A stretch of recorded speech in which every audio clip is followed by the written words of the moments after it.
जय कालका मैया सच्चे दरबार की जय। मैं वीरेंद्र गिरी आज की वीडियो में आपका स्वागत करता हूं। इस वीडियो में मैं आपको सिखाने जा रहा हूं सेंटेंस। जी हाँ, सेंटेंस को अगर आप समझ लेते हैं तो फिर आपके लिए इंग्लिश सीखना बहुत ही ज्यादा आसान हो जाता है।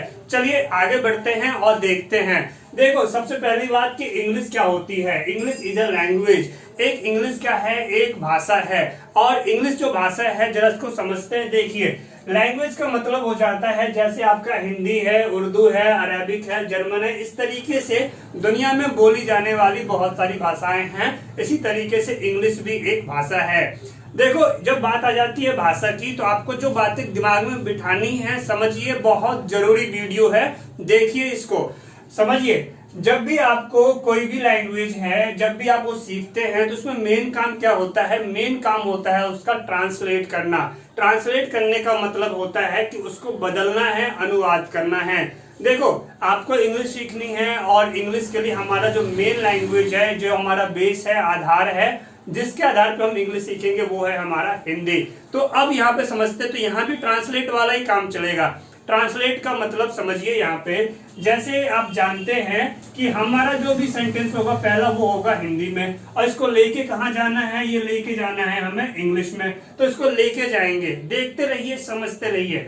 अब देखिए, अब हमें हिंदी को इंग्लिश में बदलना है और इंग्लिश को हिंदी में बदलना है। बस यही तो है, इससे ज्यादा कुछ है ही नहीं। यानी जिस तरीके से हम हिंदी में पढ़ना, लिखना, बोलना और समझना जो हम समझ लेते हैं, तो ठीक इसी तरीके से इसको इंग्लिश में किस तरीके से किया जाए, यानी पढ़ना, लिखना, बोलना और समझना। यहाँ तक क्लियर है? अभी आगे बढ़ेंगे उससे पहले अगर आप हमें YouTube पे देख रहे हैं तो चैनल को सब्सक्राइब कीजिए, वीडियो को लाइक करके इसे शेयर जरूर कीजिएगा। अगर आप मुझे Facebook, Instagram या शेयर चैट पे देख रहे हैं तो प्लीज आप मुझे फॉलो कर लें, और साथ ही आपको YouTube पे सब्सक्राइब भी करना चाहिए, क्योंकि लाइव क्लास जो है YouTube पे चलेगी, ताकि लाइव क्लास आपका मिस न हो जाए। इसलिए YouTube पे जरूर सब्सक्राइब कर ले। चलिए आगे बढ़ते हैं और समझते हैं। देखो, मैंने आपको पहले भी समझा चुका हूँ। मैं बच्चों से यही कहता हूँ, यही समझाता हूँ। आप पहले ना किसी भी लैंग्वेज की बेस को समझो। इंग्लिश की स्टार्टिंग 26 से हुई है, यानी ABCD Z तक जाओगे 26।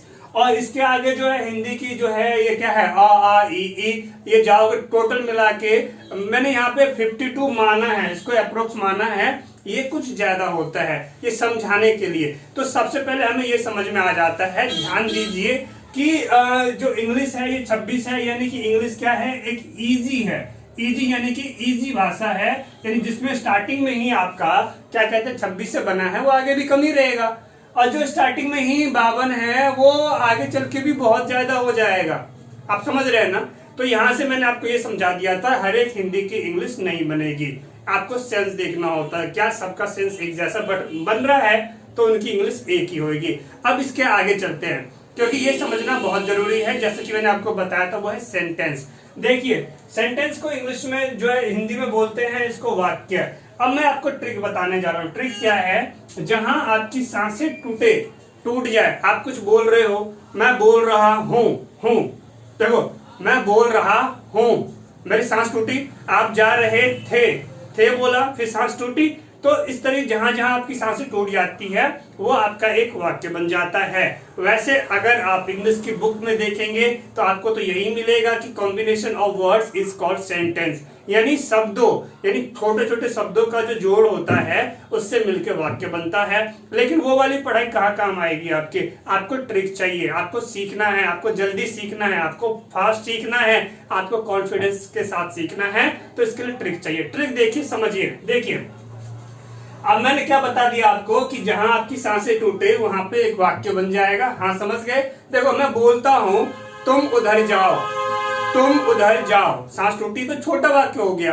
अब मैं यहां बोलता हूं, अब तुम लोगों को उधर जाना है पे सांस टूटी तो ये लंबा वाक्य हो गया। तो यानी सेंटेंस छोटे भी हो सकते हैं, सेंटेंस बड़े भी हो सकते हैं। यहाँ तक क्लियर हो गया?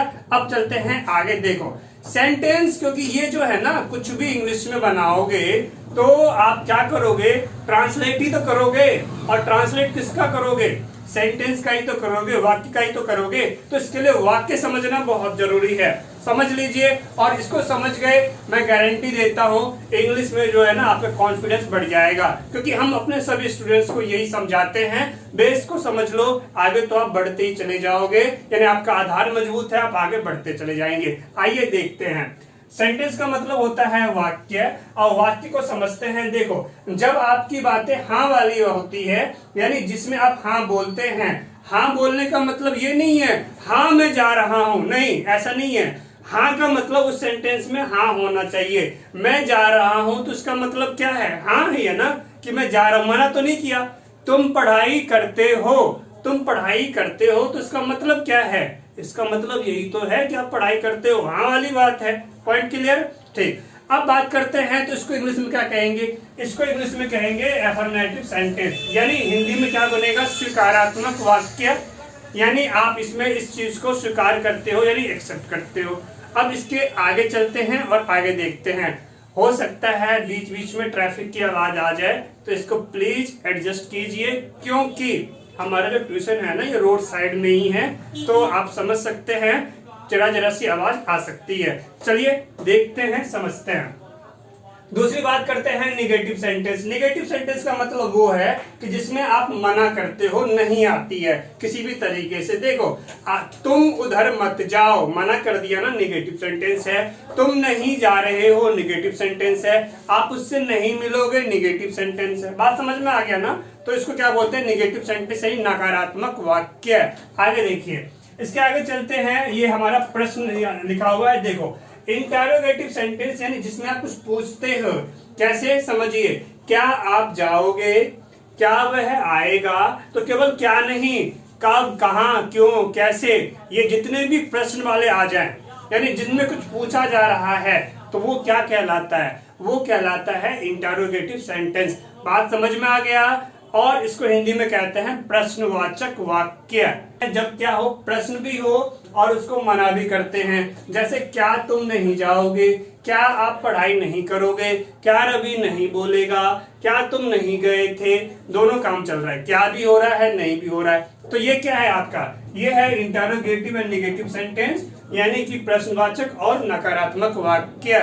समझ गए? अब देखो, मैं आपको कुछ एग्जाम्पल दे रहा हूं, आप समझेंगे और इसमें जो है आप आसानी से समझ जाएंगे। और साथ ही इस वीडियो में मैं आपको होमवर्क भी दूंगा, जो आप कमेंट करोगे और कमेंट करके बताओगे कि वो सेंटेंस कौन सा है। तैयार हो ना? बने रहो, पढ़ाई को टाइम दो। आप कॉमेडी की वीडियो देखने में टाइम निकाल देते हो, उससे क्या हासिल होगा? एजुकेशन जो कि पूरी जिंदगी आपके काम आएगी, इसलिए एजुकेशन जरूरी है। एजुकेशन को टाइम दीजिए, क्योंकि शिक्षा आपसे कोई ना तो कोई छीन सकता है। जो आपकी एजुकेशन जो आप लेंगे, तो एजुकेशन जो है ना कोई आपसे छीन सकता है, ना कोई चोरी कर सकता है। समझ रहे हो? पूरी जिंदगी अगर कुछ काम आएगी तो आपको यही एजुकेशन ही काम आएगी। चलिए देखते हैं, समझते हैं। यहां तक आप समझ गए। अगर मैं आपसे पूछूं, एक ऐसा वाक्य बोलो, एक ऐसा वाक्य बोलो जिसमें इन चारों में से कुछ भी नहीं हो, क्या आप बोल सकते हैं? जिसमें हाँ भी नहीं होना है, बोल सकते हैं? हाँ, तो जरा एक काम करना, कमेंट में जरा मुझे बताना कौन सा वाक्य है जिसमें हाँ वाली बात भी नहीं हो, नहीं वाली बात भी नहीं हो, प्रश्न भी नहीं हो, और प्रश्न पूछ के मना करने वाली बात भी नहीं हो। आप जरूर कमेंट कीजिएगा, बताइएगा, और मैं आपको बता दूं ऐसा कोई सेंटेंस नहीं मिलेगा आपको। वैसे आप ट्राई करना, मैं देखना चाहता हूं। देखिए, इसके आगे चलते हैं, समझते हैं। अब मैं यहाँ पे ये जो एग्जाम्पल आप देख रहे हो, 7 एग्जाम्पल है। इस एग्जाम्पल में मैं आपको समझाऊंगा कि ये सेंटेंस कौन सा है। ठीक, अब मैं क्या करूंगा, मैं जैसे एफर्मेटिव है तो मैं इतना लॉन्ग नहीं लिखूंगा, मैं इसको एफर्मेटिव को इतना लिख दूंगा, ये डबल एफ और एसईएनटी सेंटेंस। नेगेटिव को एनईजी लिखूंगा, एसईएनटी लिखूंगा। इंटरोगेटिव को ऐसे लिख दूंगा और एसईएनटी लिखूंगा। समझ रहे हो? ताकि आप समझ जाओ आसानी से। चलिए देखते हैं। वह जाता है, इसमें हाँ वाली बात है, तो ये आपका सेंटेंस हो जाएगा एफर्मेटिव। पॉइंट समझ गए? एफर्मेटिव। तो आप एक काम कर सकते हो, वीडियो को भी यहाँ पे रोक लो, वीडियो को रोक के इन सेंटेंस को कॉपी में नोट कर लो, और कॉपी में नोट करने के बाद इस सेंटेंस के आगे लिखो कि आपकी कौन सा सेंटेंस है, इसको पहचानो। अगर आप इसको पहचान जाते हैं, समझिए, अगर आप इसको पहचान जाते हैं आपने लिख लिया, उसके बाद वीडियो को चलाओ, मैं फिर यहाँ पे लिख रहा हूँ, फिर आपको मिलाना है कि आपका सही हुआ या गलत हुआ। आप देख रहे हैं पसीना निकल रहा है ना मुझे, मैंने फैन वैन सब बंद कर दिया है। एक्चुअली फैन बंद करूंगा तभी तो आवाज क्लियर जाएगी, नहीं तो फिर फैन की आवाज आएगी। अब मैं चाहता हूं कि हमारे जितने स्टूडेंट्स हैं वो बेहतर तरीके से पढ़ाई करें। चलिए कोई दिक्कत नहीं है, मैं मेहनत करने को तैयार हूँ, आप भी मेहनत कीजिए, बिना मेहनत के कुछ नहीं मिलता, समझ रहे हो, सीखेंगे जरूर। चलिए आगे देखते हैं, समझिए। अब मैं यहाँ पे मैं मान लेता हूँ कि आपने वीडियो को रोक दिया था और आपने लिख लिया है। अब मैं आगे बता रहा हूँ, देखिए रवि पढ़ाई नहीं करेगा, तो रवि पढ़ाई नहीं करेगा तो ये कौन सा सेंटेंस है। अब हम देखो इसमें आपको क्या दिख रहा है, ध्यान दो, ये निगेटिव है। निगेटिव क्यों हो गया, क्योंकि नहीं वाली बात है, नहीं दिख रहा है तो यानी ये निगेटिव हो गया। अब हम चलते हैं तीसरे में, क्या उसके पास समय था, क्या उसके पास समय था, इसमें क्या दिख रहा है आपको, क्या दिख रहा है, क्या यानी कि प्रश्न, प्रश्न कौन सा इसमें है, तो ये सेंटेंस कौन सा हो गया, ये हो गया इंटरोगेटिव सेंटेंस। यानी कि हम इसमें लिख सकते हैं कि भैया ये हमारा जो है इंटरोगेटिव सेंटेंस है, हो गया। चलिए आगे चलते हैं, आगे 4 है हमारा, आपने मुझे क्यों बुलाया, तो ये क्यों वाली बात आ गई यहाँ पे। तो क्यों किसमें दिख रहा है, क्यों दिख रहा है इस प्रश्न में, आपने मुझे क्यों बुलाया, तो इंटरोगेटिव सेंटेंस है। तो लो ये भी इंटरो है, हमने इसके आगे लिख दिया कि ये हमारा इंटरोगेटिव सेंटेंस हो गया। इसके आगे चलते हैं, क्या आप उससे बात नहीं करना चाहोगे, इसमें ध्यान दो, इसमें क्या दिख रहा है, क्या दिख रहा है और नहीं दिख रहा है, क्या भी है और नहीं भी है, यानी क्या यानी प्रश्न और नहीं यानी कि नहीं। तो देखो ये कहाँ मिल रहा है, ये हमें इसमें मिला है 4th वाले में, इंटरोगेटिव एंड नेगेटिव सेंटेंस हो गया। तो इसको यहाँ पे लिख दो, इसको लिख दो कि ये हो गया हमारा इंटरो एंड एनईजी नेगेटिव सेंटेंस। आगे समझ में मिलाते जाओ, सही जा रहा है आपका, चलिए अच्छी बात है। देखो अब हमारे पास है, आज आप बहुत अच्छे दिख रहे हो, आज आप बहुत अच्छे दिख रहे हो 6th में। तो इसमें क्या है, इसमें हाँ वाली बात है, देखो हाँ चल रहा है, मना है नहीं है, प्रश्न है नहीं है, तो कुछ नहीं है तो हाँ है, हाँ है यानी कि ये हो गया हमारा एफर्मेटिव सेंटेंस, हो गया क्लियर। आगे देखो, अभी मुझे घर जाना है, अभी मुझे घर जाना है, इसमें भी हाँ वाली बात है, मना नहीं कर रहे हैं तो इसका मतलब हाँ है।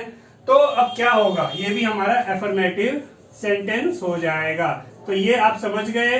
तो ये वीडियो आपको कैसी लगी जरूर बताना। अब वक्त आ जाता है होमवर्क देने का, मैं आपको होमवर्क दे रहा हूँ, ये 4 सेंटेंस आपके लिए सेंटेंस मैंने ये होमवर्क लिख दिया है। इस सेंटेंस को आप कमेंट बॉक्स में पहले सेंटेंस लिखना, नंबर 1 मैं अकेले ही पढ़ाई करता हूँ, ये सारे सेंटेंस लिखना और इसका आगे लिख देना कि सेंटेंस कौन सा है, डैश मार के, ठीक।